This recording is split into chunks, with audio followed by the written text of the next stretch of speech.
አብረው ሊከሱን ከመጡ መጀመሪያ ያው የእነሱን ማውጣት እኮ ነው። ቀላል ነው፣ ምንም ቀላል ነው። ግን ይላሉ። እኔ በጣም ግራ የሚገባኝ ለዚያ ነው። አሁን በጣም የሚገርም እኮ ነው። በነገራችን ላይ ጥምቀትን በደንብ አድርጎ ነው የገለጡት። በደንብ ከሞትና ከዲያብሎስ በመሰረቱ ያው ከሞትና ከዲያብሎስ የሚባል ነገር የለም። ያው ሞት ማለት ያው የዲያብሎስ እንትን አይደለ ማሰሪያ መያዣ ነውና ይሁን ምንም ችግር የለውም። ከዲያብሎስና ከዲያብሎስ የሚሆን ከሞትና ከዲያብሎስ ይቤዣል ነው የሚለው። ኦኬ ምን ጥምቀት ምንድነው? ቤዛ ነው። በግዕዝ አሁን በግዕዝ ይሄ ቢጻፍ ጥምቀት ይቤዙ እምነ ሞት ወዲያብሎስ ነው የሚሆነው፣ ወይም እምዲያብሎስ ወሞት። ቤዘወ ማለት አዳነ ማለት ነው። መቤዠት ማለት ማዳን ማለት ነው። መዋጀት ማለት ነው። ስለዚህ ከሞትና ከዲያብሎስ ይቤዣል ይላሉና ቴንኪው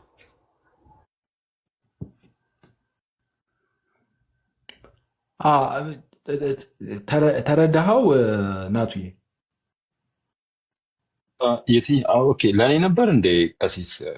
ምክንያቱም ይኸውልህ አሁን አንተ መካነ ኢየሱስ ነበር አካል መካነ ኢየሱስ ከሆንክ ሰሞኑ በተነሳው ለምሳሌ የእኛም ቤተክርስቲያንን ሰዎች ሲከሱ ነበረ። ቤዛ የሚለው ለቅድስት ድንግል ማርያም ተጠቅማችኋል ብለው ማለት ነው። እናንተ ደግሞ በቀጥታ ለጥምቀት ቤዛ የሚለው ለጥምቀት ተጠቅማችኋል። እና አሁን እንደዚህ የቃላት ነገር ከሆነ አየው አይደል? ለእናንተ ሲሆን ሁልጊዜ የሚሆነ ትንታኔ ያለውና ምን ትላለህ? ኤኒዌይስ እሱን ለፈውና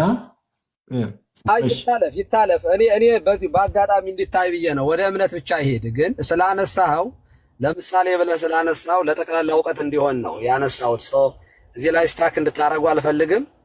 እምነት ብቻ የሚለውን ግን በደንብ ከኮንቴክስቱ ጀምራቸው ይዩት። ሉተር ምንን ተቃውሞ ነው የወጣው ከሚለው ጋር ይያዛል። ይሄ ሶላ ፊዴ የሚለው ወይንም ፌዛሎን ከዚያ ጋር የሚያዝ ስለሆነ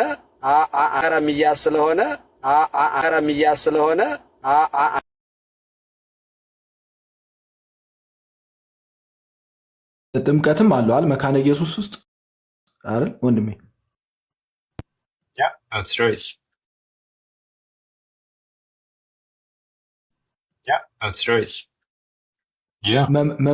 መመስከር ማለት ንስሐ ማለት ክርስቲያን የሆነ ሰው ነው ንስሐ የሚገባው። አይ ቲንክ ስለዚህ ንስሐ ስትባል እኮ ንስሐ ምን አይነት ንስሐ አለ መሰለ? ለምሳሌ ድሮ አሁን ለምሳሌ አንዳንዶች ፕሮቴስታንት ሆነው ለምሳሌ ያምናሉ አይደለ?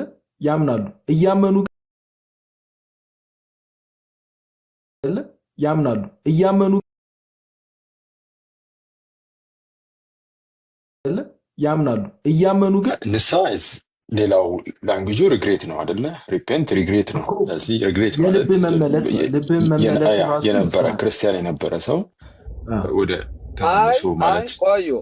አይደለም የሐዋርያት ሥራ ምዕራፍ 2 ቁጥር 38 ላይ ውሰደው።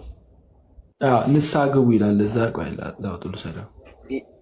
እኔ ላሳየህ የፈለግኩት መንፈስ ቅዱስ ሰዎችን ንስሐ እንዲገቡ ወደ ክርስቶስ እንዲመጡ ይወቅሳል፣ የማያምኑትንም። ትክክል። እና የሐዋርያት ሥራ ላይ የምናያቸው እነዚያ ሰቀላችሁት፣ ገደላችሁት የተባሉ አይሁዳውያን በዓል ለማክበር የመጡ ናቸው። እና ልባቸው ተነካ እና ምን እናድርግ ሲሉ ንስሐ ግቡ ነው ያላቸው። ከዚያ በኢየሱስ ክርስቶስ ስም ተጠመቁ። ጴጥሮስም ንስሐ ግቡ ኃጢአታችሁ ይሰረይ ዘንድ እያንዳንዳችሁ በኢየሱስ ክርስቶስ ስም ተጠመቁ የመንፈስ ቅዱስንም ስጦታ ትቀበላላችሁ አላቸው። በዚህ ኮንቴክስት አንደኛው ንስሐ ማለት መጸጸት ማለት ነው። ትክክል። መጸጸት ንስሐ ማለት በግዕዝ ተጸጸተ። ቀሲስ ሶሪ ይቅርታ ስለገባባችሁ። ያውኑን ትደግማለህ። ተጠመቁ የሚል ተጠመቁ ነው ወይ መኑ ነው የሚለው እንዴ? አዳም ጴጥሮስም ንስሐ ግቡ ኃጢአታችሁም ይሰረይ ዘንድ እያንዳንዳችሁ በኢየሱስ ክርስቶስ ስም ተጠመቁ አይደለም ተጠመቁ፣ ትእዛዝ ነው። ተጠመቁ ማለት የመንፈስ ቅዱስም ስጦታ ትቀበላላችሁ። ትክክል ነው? አይ ትክክል ነው። ስለዚህ ምን ማለት ነው? ንስሐ አንደኛው መጸጸት ነው። ከነበሩበት ኢአማኒነት የማያምን ሰው አይሁዳዊ ሊሆን ይችላል፣ አይዛብ ሊሆን ይችላል። ለካ በጣዖት አምልኮ ነው የኖርኩኝ ብሎ መመለስ መጸጸትና ከኢአማኒነት ወደ አማኒነት መመለስ ራሱ ንስሐ ሊባል ይችላል። ሌላው ክርስቲያን ሆኖ ኃጢአት ሰርቶ በሰራው ኃጢአት ተጸጽቶ ወደ አባቱ ቤት መመለስ ንስሐ ይባላል። ከዚህ ጋር የተያያዙ እንደ ኮንቴክስቱ ሊፈታ ይችላል ለማለት ፈልጌ ነው። ቀጥሉ። እሺ ቀሲስዬ፣ ያ ስለዚህ ንስሐ ያስፈልጋል አይደለ? ስለ እንትን ሲወራ ስለ እምነት ብቻ አዳም ይቅርታ፣ ግን አዳም ሶሪ፣ በጣም ይቅርታ ቀሲስ፣ ቅድም ዳኒ ቤት ሰው ድኖ እስከ ጥምቀት እስኪሄድ ድረስ ይድናል ብለዋል። ቀሲስ ስቢዮት ነበረ አልቻሉም መሰለኝ።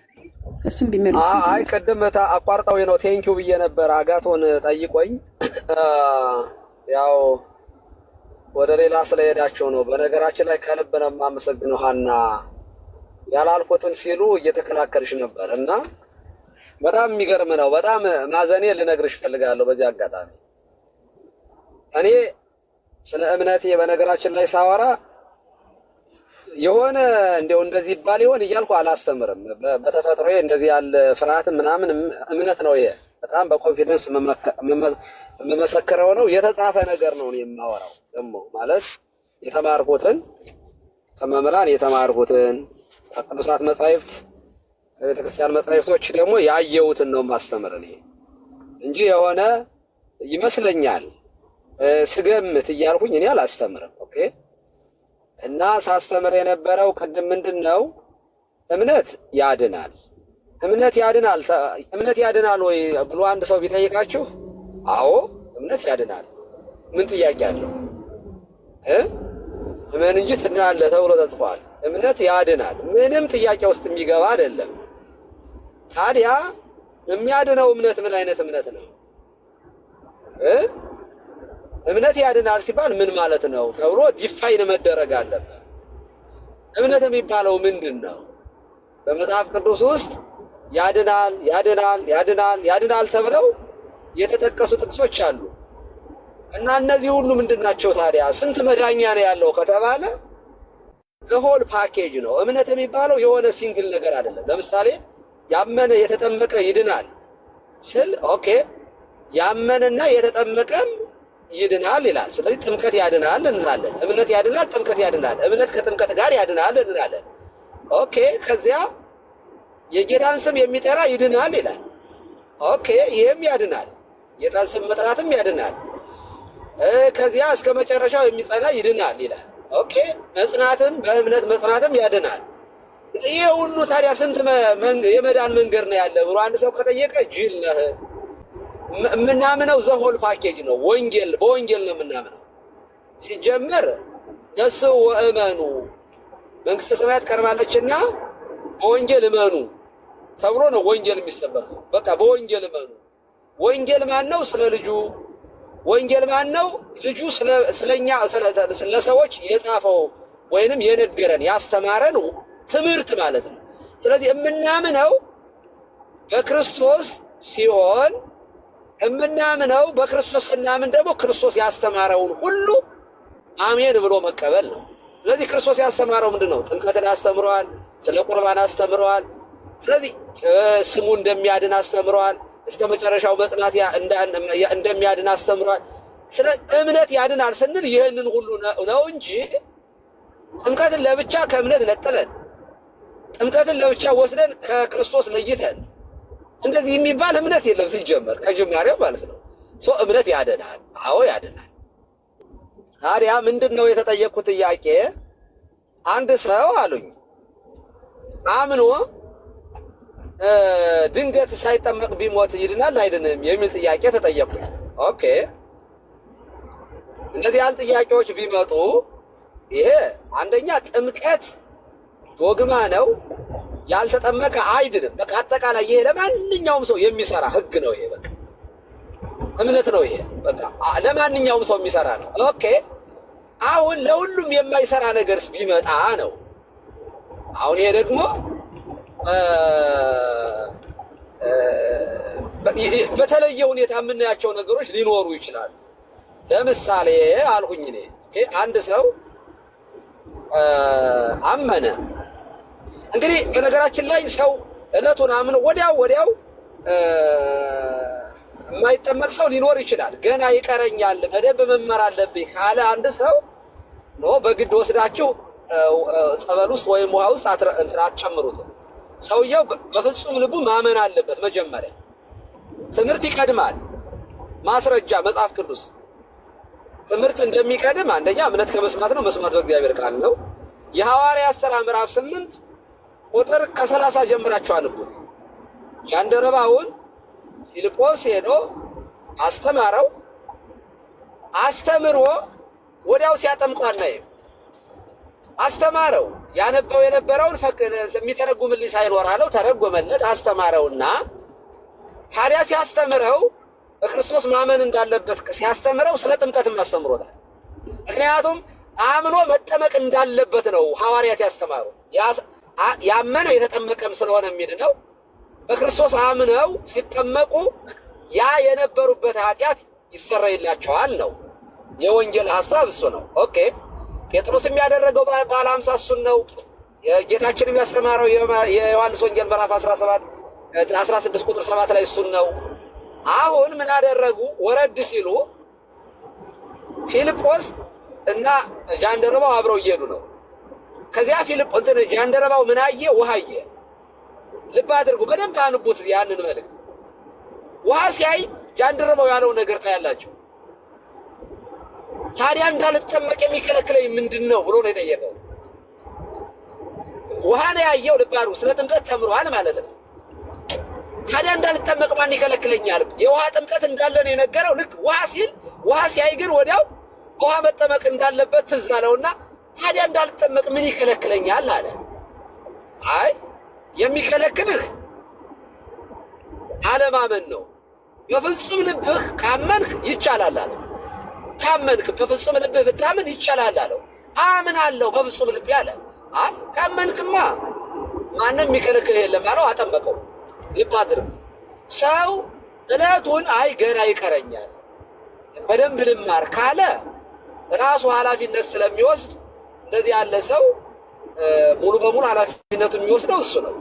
ነገር ግን አምኛለሁ፣ በፍጹም ልቤ አምኛለሁ፣ የሞተልኝን አውቄዋለሁኝ፣ አሁኑን መጠመቅ እፈልጋለሁ ቢል አንድ ሰው ኦኬ። መቼም በእኛ ቤተክርስቲያን ታውቃላችሁ ወንዝ ላይ ዝም ብለን እዚያው እንዳገኘሁት ወስጄ አላጠምቀው።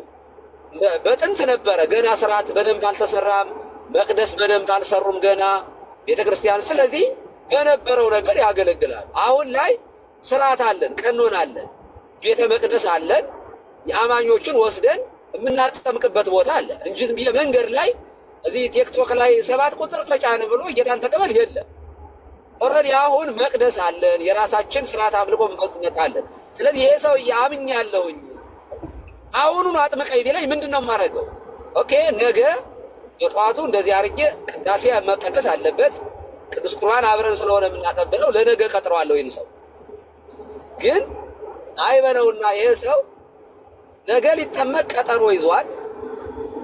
መጠመቅ ዛሬ ይፈልግ ነበር፣ ግን እኔ ነኝ የቀጠርኩት። ቤተክርስቲያን ናት የቀጠረችው። ዝም ብላ አጥምቅ ስለማትል ቅዳሴ ቀድሶ ክርስትና አንስቶ ቅዳሴ ቀድሶ ማጥመቅ ተገቢ ስለሆነ ማቁረብ ተገቢ ስለሆነ ቀጠርኩት ለነገ። ሰውየው ግን ኦቨርናይት በዚህ ሌሊት ቢሞት ይሄ ሰውዬ ሲኦል ነው የሚገባው ገነት ነው ጥያቄው። የተጠየቁት ቅድም ማለት ነው ሳብራራው ምንም ጥያቄ የለውም። ይሄ ሰውዬ አምኖ ጨርሶ ቤተክርስቲያን ያለችውን ለማድረግ ብቻ ራሷ ቤተክርስቲያን ያዘገየችው ከሆነ ኃላፊነት የምትወስደው የክርስቶስ ቤተክርስቲያን ናት። ምንም ጥያቄ የለውም። እግዚአብሔር ቁርጥ ሕሊናውንና ውሳኔውን አይቶ ይድናል ብዬ መለስኩኝ። ስለዚህ እንደዚህ ያለ ነገር ከመጣ ምንም ጥያቄ የለውም፣ ይድናል። በእኛ ቤተክርስቲያን ይሰማል አዳም? አዎ ቀሲስ ይሰማል፣ በደንብ ይሰማል። በእኛ ቤተክርስቲያን ጥምቀት ልብ አድርጉ። አንድ ሰው ነገር ግን ይሄ ሰውዬ አይ እምነት ብቻ ነው የሚያድነኝ፣ ጥምቀት ተጨማሪ ስለሆነ ሌላ ጊዜ ይሆናል፣ እምነት ጥምቀት አያድንም፣ ያው ስርዓት መፈጸም ነው፣ ያው ትምህርት ስለሆነ፣ ግን ዋናው የሚያድነኝ እምነት ነው፣ እዘገያለሁ፣ አይ እቆያለሁ ማለት አይችልም። እንደዚህ እያለ አምኛለሁ ብሎ ዝም ብሎ ቢሞት ግን አይድንም። ምክንያቱም ጥምቀት የሚያድን ነው፣ የጌታ ትምህርት ነው፣ መቀበል አለበት። ይሄንን እንደ ስርዓት እንደ ተራ ነገር የሚቆጥር ከሆነ የሰውዬ አላመነም፣ እምነቱ ሙሉ አይደለም። ለምን? ያመነ የተጠመቀም ይድናል የሚለውን ትምህርት አላመነው። ስለዚህ ይሄ ሰውዬ አይ እምነት ብቻ ነው የሚያድነኝ፣ ጥምቀት ባልጠመቅም አይ ሌላ ጊዜ እጠመቃለሁ። ኢብን ራሱ ጥምቀቱን ሲጠመቅ ራሱ እንደሚያድን ሳይሆን ልክ እንደ ሌላ ስርዓት ቆጥሮ ቢጠመቅ ራሱ አይድንም። ከፍሎ ነው ውስጡ ጥምቀቱን እንደሚያድን አያምንበትም ማለት ነው። ኦኬ፣ እንደዚህ ያለ ጥምቀት ቢጠመቅ ራሱ ዋሽቷል። ውስጡ ላይ ኑፋቄ አለበት፣ ክደት አለበት። አንድ ሰው ሲጠመቅ ጥምቀቱ በጥምቀት ስርየተ ኃጢአት እንዳለ፣ በጥምቀት ከሞት መቤዠት ከክርስቶስ ጋር መተባበር እንዳለ ማመን አለበት። አለበለዚያ እንደ ፕሮቴስታንቶች ለምሳሌ ሌሎቹ ከመካነ ኢየሱስ ውጭ እንዳሉት ጥምቀት አይ ስርዓት ስለሆነ የጌታም ትእዛዝ ስለሆነ ዝም ብለን የሚያድነን እምነቱ ነው ቢሉ ግን አይድኑ። 4 ነጥብ አይድኑ። እኔ እያልኩ ያለሁት ግን ጥምቀት እንደሚያድን አምኖ ነገር ግን ሊጠመቅ ቀጠሮ ይዞ ቢሞት ይድናል ነው። እኛ ቤተ ክርስቲያን ይሄ ጥምቀት ምንም ኮምፕሮማይዝ የማይደረግ ከ5 አዕማደ ምስጢራት አንዱ ምስጢረ ጥምቀት ነው። ታዲያ አንብአ ንስሐ ደመ ሰማዕታት የሚባል ጥምቀት አለ በእኛ ቤተ ክርስቲያን። የማቴዎስ ወንጌል ምዕራፍ 3 ትርጓሜው ላይ ታገኙታላችሁ፣ አንብቡት። እና ደመ ሰማዕታት የሚባለው ጥምቀት ምን አይነት ጥምቀት ነው ሲባል ለምሳሌ ይሄ እንደዚህ ያሉት እንትኖች በቃ የማያካትት ነገር ከመጣ ብቻ ነው። ለሁሉም ሰው የሚሰራ አይደለም። አንድ ሰው ሊቢያ ላይ ታስታውሳላችሁ፣ የኛ ኦርቶዶክሳውያን ተሰውተዋል፣ መስዋዕት ሆነዋል፣ ሙስሊሞች አርደዋቸዋል። እንደው እዚያ ውስጥ ድንገት አንድ ሙስሊም ኢትዮጵያዊ፣ አንድ የፕሮቴስታንት እምነት ኢትዮጵያዊ ቢኖርና ኦርቶዶክሳውያን ወንድሞቹ ስለ ክርስቶስ መከራ ሲቀበሉ፣ ሰማዕትነትን ሲቀበሉ፣ የእግዚአብሔርን ታምራት ክርስቶስ በእነሱ ላይ ያለውን ጸጋ ደሙ ሲሸፍናቸው፣ ሲያጸናቸው፣ ሲያበረታቸው አይቶ እኔም እናንተ በምትሞቱለት ሰማዕት በምትሆኑለት ክርስቶስ አምናለሁ ብሎ በአሕዛብ ፊት መድኃኔዓለም ኢየሱስ ክርስቶስ ጌታ እንደሆነ በልቡ አምኖ ከሙታንም እንዳስነሳው ደግሞ መስክሮ እዚያው ላይ ሰማዕትነትን ቢቀበል ካህናት ጋር ሳይደርስ የሚያጠምቁት ጋር ሳይደርስ ቢሞት ይሄ ሰው ሰማዕት በደም የተጠመቀ ሰማዕት ተብሎ ይድናል እንላለን። በደም ተጠምቆ ልክ ከነዚያ ሰዎች ጋር እኩል ክብር ይወርሳል ብለን እናምናለን። ሌላው አንብአ ንስሐ የሚባለው አንብአ ንስሐ ማለት ወንጌል በተለያየ መንገድ ስለ ክርስቶስ ተሰብኮ ስብከት ተሰጥቶት በክርስቶስ ፍጹም እምነት አምኖ ነገር ግን የሚያጠምቀው ካህን ቢያጣ፣ አጥማቂ ቢያጣ፣ አጥማቂ ፍለጋ እየደከመ እያለቀሰ ጌታ ሆይ እባክህ ሳልጠመቅ እንዳንሞት እርዳኝ እያለ እያለቀሰ እያነባ በንስሐ ሆኖ በጾም ሆኖ ካህናት ጋር ሳይደርስ ካህን አጥቶ ቢሞት ይሄ ሰው እንባው እንደ ጥምቀት ይሆነዋል። ምክንያቱም እግዚአብሔር ቁርጥ ሕሊናውን ትንሣኤ ልቦናውን የአምላክ ነው። ዳኝነቱን እናያለን እዚህ ላይ። አሁን መጽሐፉ ላይ ያለው ነገር የማያጠቃልለው ነገር አለ። መጽሐፍ ቅዱስ እምነት ከመስማት ነው ይላል፣ መስማትን በእግዚአብሔር ቃል ነው ይላል። ኦኬ፣ አሁን ይህንን ነገር የማያጠቃልል ነገር አለ። ለምሳሌ መስማት የተሳነው ሰው ቢኖርስ? ኦኬ፣ እምነት ከመስማት ከሆነ ጆሮ መስማት የማይችል ሰው ቢኖር የመዳን እድል የለውም ማለት ነው ወይንስ ይሄ ሰው አይደለም? ሰው ነው። እግዚአብሔር ክርስቶስ የሞተለት ነው፣ ይፈልገዋል። ታዲያ መስማት አይችልም።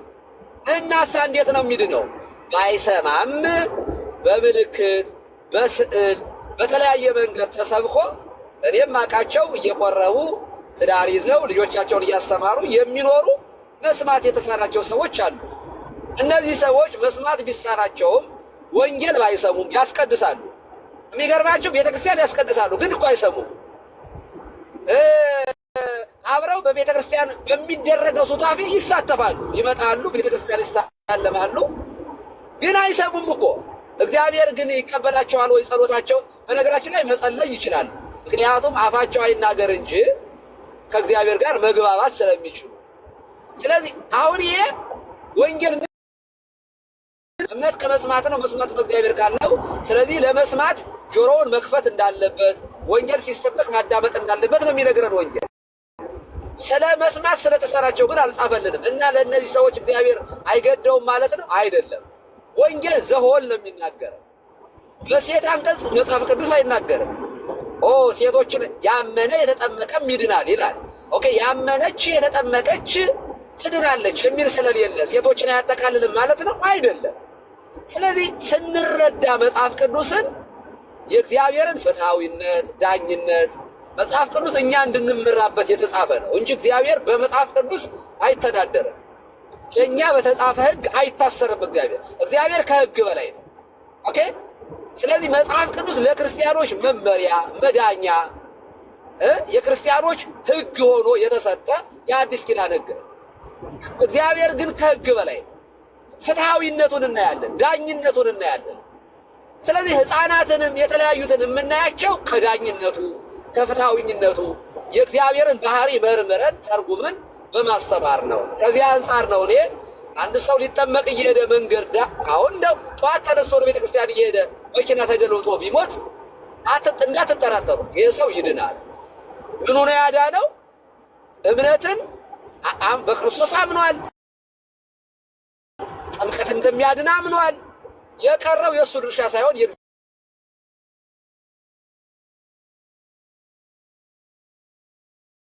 የእግዚአብሔር ድርሻና የቤተ ክርስቲያን ድርሻ ነው። በዚያ ደግሞ ሰው ደግሞ ያለ ድርሻው ደግሞ አይጠየቅም በሚል ነውና ጊዜ ወሰድኩኝ።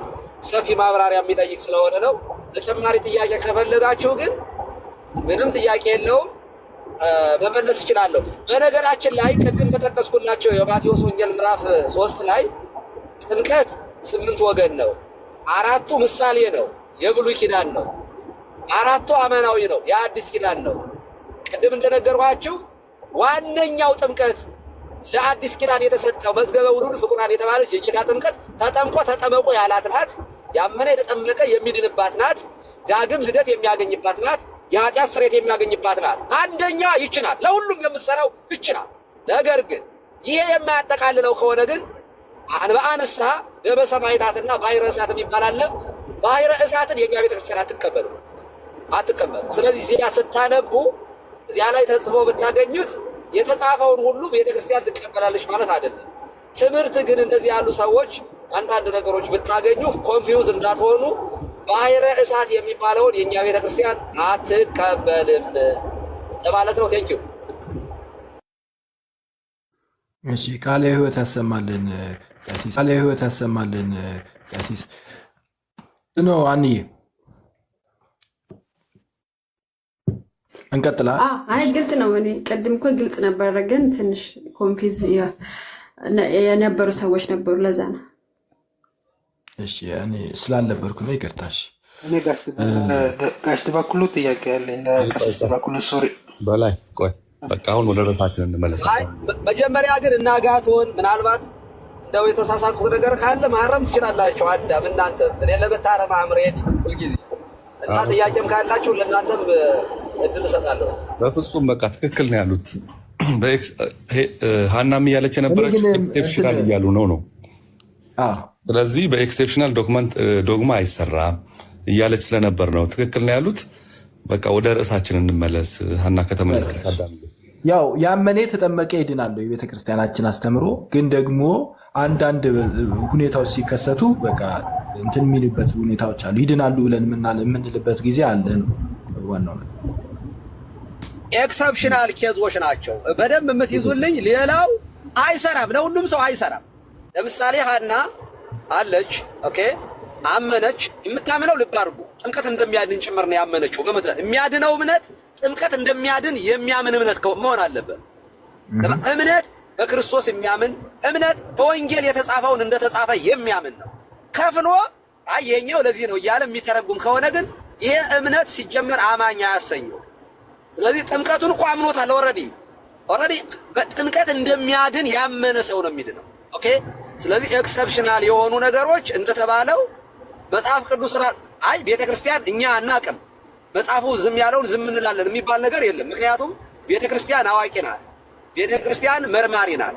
ቤተክርስቲያን አበው ይነሰ መልዕልተ ሕግ እሙንቱ አባቶቻችን ለምሳሌ ጾም እስከዚህ ሰዓት ነው ብለን ጊዜ እንወስናለን አይደለ?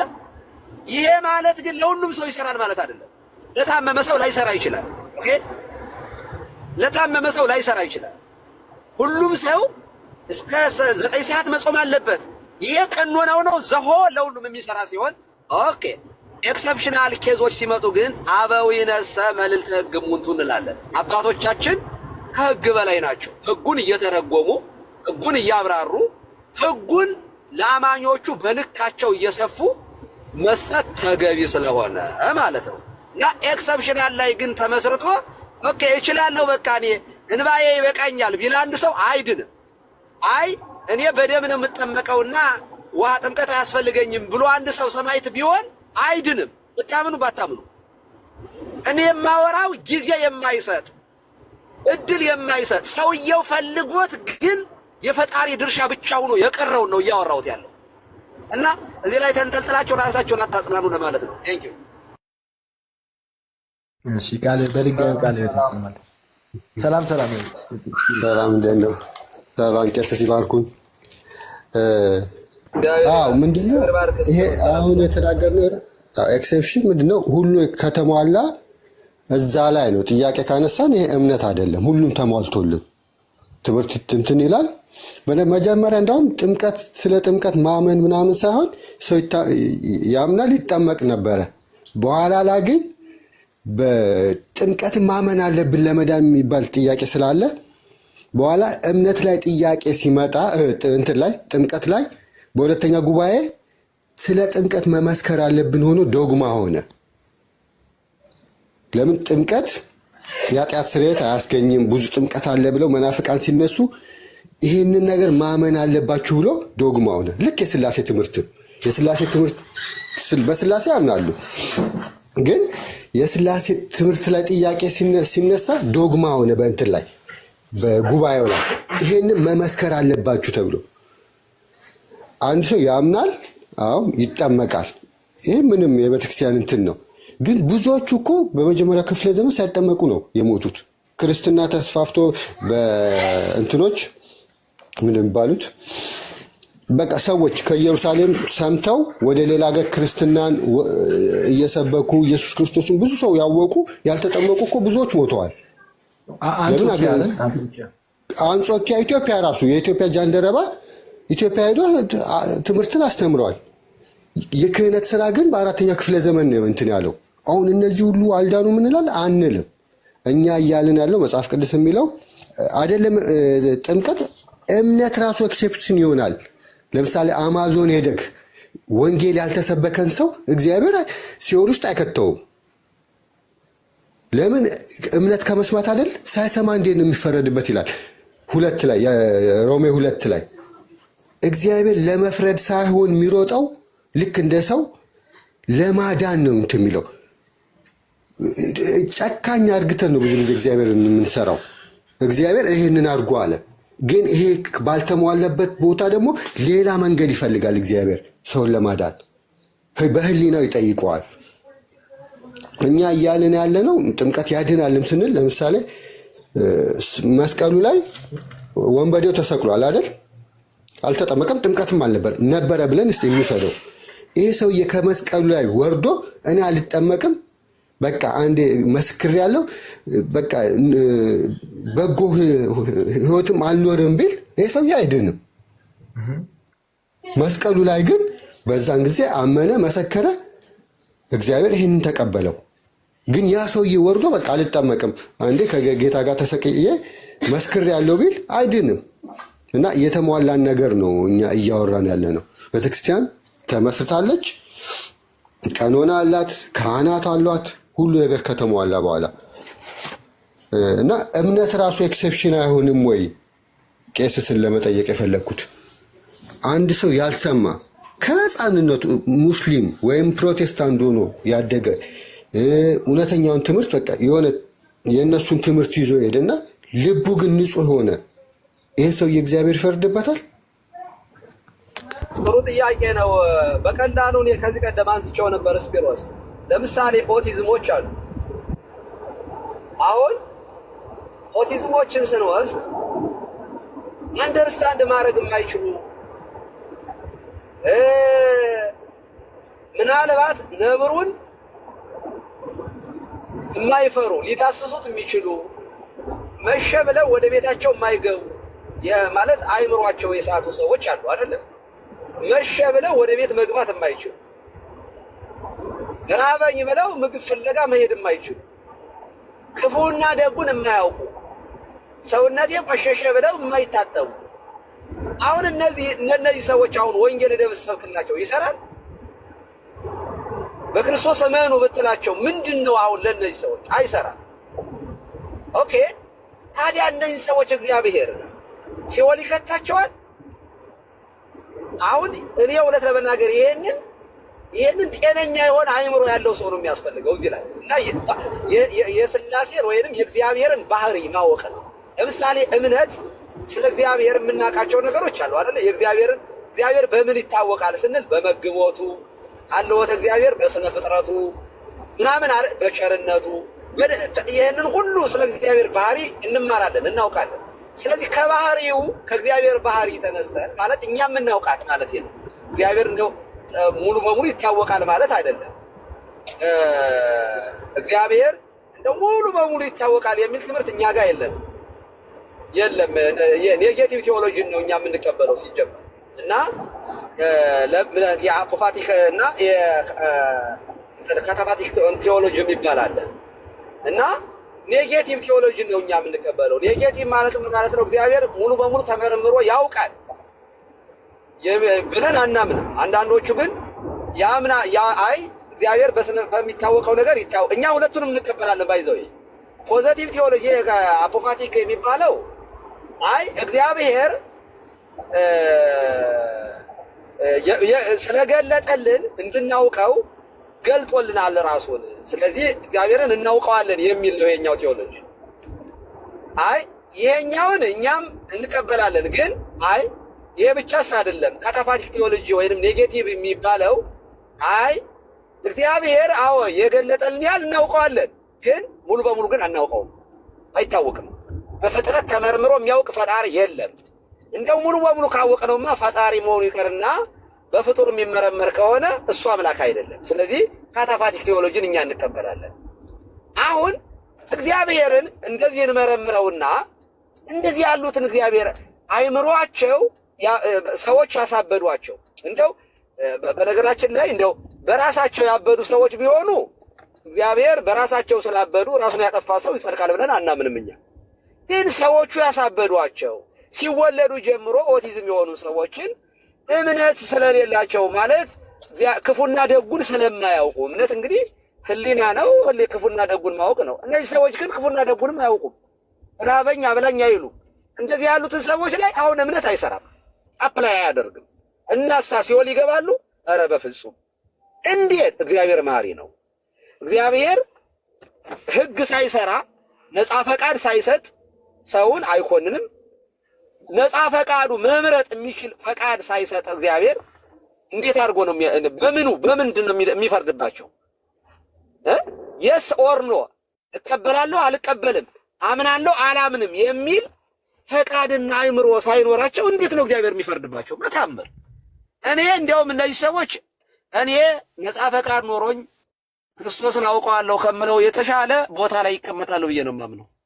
ምክንያቱም እኔ አምኜም እንኳ ሰውን ሳስቀይም እምውል ክርስቶስን ለመምሰል አቅቶኝ የተናገርኩትን በሕይወቴ መዋል አቅቶኝ ስላክር እምውል ስወድቅ ስነሳ እምውል ነው። በቸርነቱ ነው የምድነው። እኔ በቸርነቱ ነው። እነዚያ ሰዎች ግን የእነዚያ ግን ቸርነት ከኃጢአታቸው የተነሳ ሳይሆን ቸርነቱ ራሱ ጸጋው ነው። ጸጋው አግዟቸው በክብር በሰማይ ደምቀው የምናገኛቸው ናቸው። እና ትክክል ስፒሮስ እምነት ራሱ እኔ ወንጌልን እዚህ ቲክቶክ ላይ አንዳንድ አሁን እኔ ራሴ እየተጋባብኝ ነው። ስለ እምነት ስናወራ ወገኖቼ፣ ስለ ሃይማኖት ስናወራ ስለተጻፈው ሕግ ብቻ አይደለም የምናወራው፣ ነገረ እግዚአብሔር ነው። ሃይማኖት በጣም ዲፕ የሆነ ነገር ነው። የተጻፈ ነገር ብቻ አይደለም፣ ከተጻፈው በላይ ያለውን መመርመር የሚጠይቅ ነገር ነው። ፊደልማ ይገላል እኮ ፊደል እኮ ይገላል። ፎርሙላ አይደለም፣ ማትማቲክስ አይደለም፣ ሂሳብ ማትማቲክስ፣ ኬሚስትሪ፣ ባዮሎጂ አይደለም። እምነት መመርመር ነው። እምነት ከእግዚአብሔር ጋር መነጋገር ነው።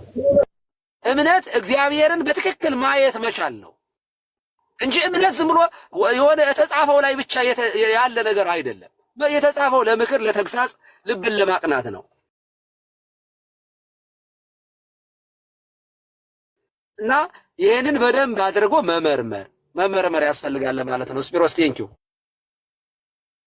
አንድ ነገር ብቻ ልበልና ከታች እየተጻፈ ስለሆነ እምነት በክርስቶስ ማመን ወይም በሳክራመንት ማመን። አሁን እምነትም እንግዲህ እንደዚህ ማያቅ ሰው ነው። ኢየሱስ ክርስቶስ ተሰቀለ፣ ኢየሱስ እንደዚህ ያደረገ ማለት ታሪክ ነው ማወቅ። ኢየሱስ ክርስቶስ ያስተማረውንም አሜን ብሎ መቀበል ነው እምነት። በቃ ኢየሱስ ክርስቶስ እኮ ከ2000 ዓመት እንደዚህ ነበረ፣ ተሰቀለ። እሱ እውቀት ነው፣ ማንም ሰው የሚያውቀው ነው፣ ሰይጣንም ያውቀዋል ይሄን። ታዲያ በትምህርቱ ካላመንን ጥምቀት ያድናል ሲለን ኖ ተሳስታል ካለን ይሄ እምነት አይደለም። እምነት የሚለውን ራሱ ወደ ኤማውስ ሲሄዱ ሁለቱ ምንድን ነው ያላቸው ጌታችን? ሁሉ ነገር ከማመን የዘገያችሁ አይደለ ያላቸው። ኢየሱስ ክርስቶስን ማመን ማለት ማንነቱንም ማመን ነው፣ አስተምሮውንም ያስተማረውን ነገር አሜን ብሎ መቀበል ሁለቱንም ነው እንጂ ለይተን ኢየሱስ ክርስቶስን እናምናለን ትምህርቱን ግን አናምንም ካለን አስቸጋሪ ነው። ይሄ እምነት አይደለም። ኢየሱስ ክርስቶስን ወይም ትምህርቱን እየቆረጥን በልካችን ምናምን ከሆነ ይሄም ትምህርት እምነት አይደለም፣ ኑፋቄ ይባላል። አሁን እኮ መወያየትም ያለብን ኢየሱስ ክርስቶስ ማን ነው የሚለው ላይ ምንም ጥርጥር የለም። ያው ፕሮቴስታንትም ኦርቶዶክስም ካቶሊክም ያውቃል። ምን አስተማረ የሚለው ላይ ነው አይደለ? እሱንም ግዴታ መቀበል አለብን፣ ግዴታ። የዛኔ ነው ኢየሱስ ክርስቶስን አመን የምንለው። ከታይ ብዙ ጊዜ ስለተጻፈን ይቅርታ አድርጉልኝ። ስፒር ጥሩ አድርጋለህ፣ ደስ ይላል። እንትን ያልከው ይሄ ቆርጠው ምናምን ነገር ኢዚ ብሊቭ ይባላል። ኢዚ ብሊቭ ማለት የሚቀለን ለአንተ የሚቀለን ታምናለህ እና ኢዚ ታደርገዋለህ ምናምን የሚሉ አሉ። እና አንዳንድ ጊዜ